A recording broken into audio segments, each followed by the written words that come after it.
You ever just look at something on a shelf? A kitchen sponge, that new phone you want, even a can of soda, and really think, how did this get here?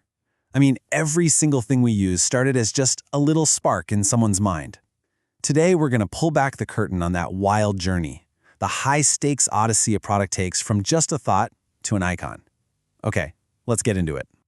We've all been there, right? You're watching a show like Shark Tank. Some entrepreneur is pouring their heart out, and you're sitting there on the couch thinking, hey, I could do that. My idea is way better than that. It's kind of like the modern-day gold rush, isn't it? That hunt for the one brilliant concept that could change everything. But what does it really take? Just look at this number, $330 million. That's the sales figure for the Scrub Daddy, a smiling sponge that, started as just an idea pitched on that exact TV show. It's absolute proof that a simple idea, when it's executed perfectly, can become a monster success. But, and this is a big but, that story is the exception. It's not the rule. Yeah, for every single Scrub Daddy, there are literally thousands of products you've never even heard of. And this quote from Harvard's Clayton Christensen, it's just staggering. 95% fail. That tells you the path from a cool idea to an icon is basically a minefield. So the real question isn't just, do you have a good idea? It's, do you know how to survive the journey? So, first things first, we got to get our terms straight. The word new sounds so simple, but in the world of making and selling stuff, it's actually got a bunch of different flavors. See, new isn't just one thing. It's a whole spectrum. On one end, you have the truly game-changing, new-to-the-world inventions. But on the other, you've got something as simple as Bayer telling people, hey, our old aspirin is also good for heart health. Knowing where your idea falls on this chart, whether it's a true invention or a simple line extension like Cherry Coke, is step one, because it totally defines the challenge you're up against. And that difference in newness also totally changes how we, the customers, see it. You've got what's called a discontinuous innovation. That's a revolution. Think about the first smartphone. It completely rewired our brains and our behavior. Then you have continuous innovation. That's more of an evolution, a new TV with a slightly crisper picture. It's better, sure, but it doesn't really change your life. And figuring out which one you've got is absolutely crucial for any company. So, the stakes are sky high. We know what new actually means, but how does an idea make it through this whole gauntlet? Well, it's not luck and it's not magic. It's a process. A really tough step-by-step roadmap that pretty much every successful product has to follow. This isn't just a roadmap. You should really think of it like a funnel. The whole point is to kill off the bad ideas early, before they cost a ton of money. You start wide with tons of ideas, and you screen them. Then you test the concept on paper, you build a business plan. Only after an idea proves itself over and over in theory do you actually spend the big bucks to build a real prototype, test it in a small market, and finally, commit to a full-scale launch. Okay, but even if you follow that process perfectly, some products still win big, and others just fizzle out. So what separates the champions from the failures when it's time for the final battle in the marketplace? Well, it turns out there's a pretty clear formula.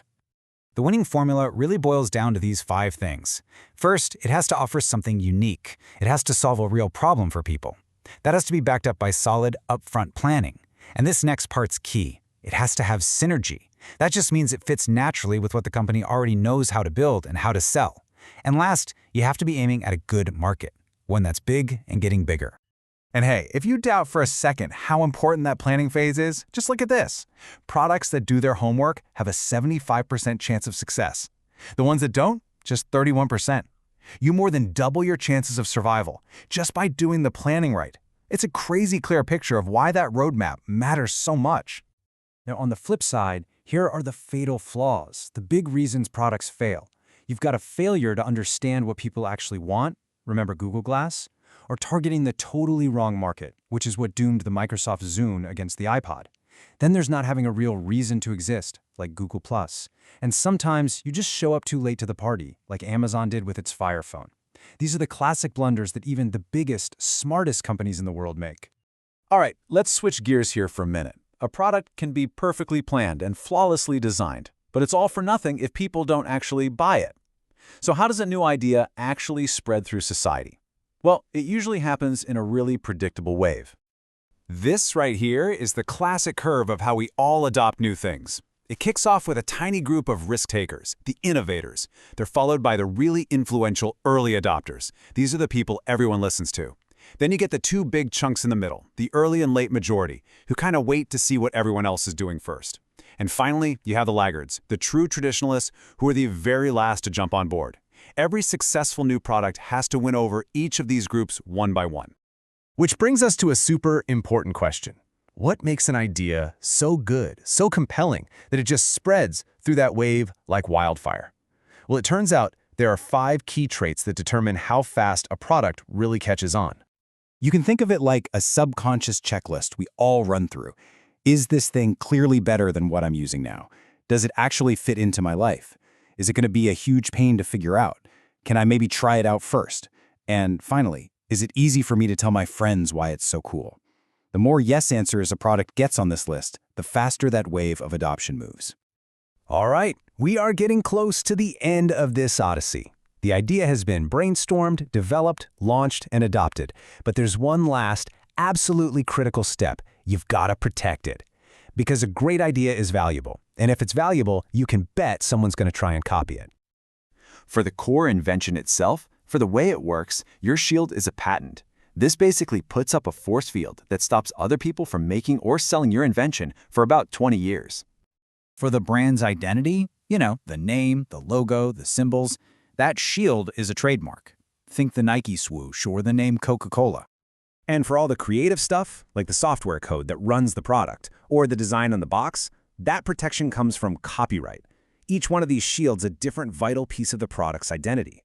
So there it is. From a tiny spark of an idea, through that grueling roadmap of development, past the brutal battlefield of the market, and finally into the safety of legal protection, that is the product's Odyssey.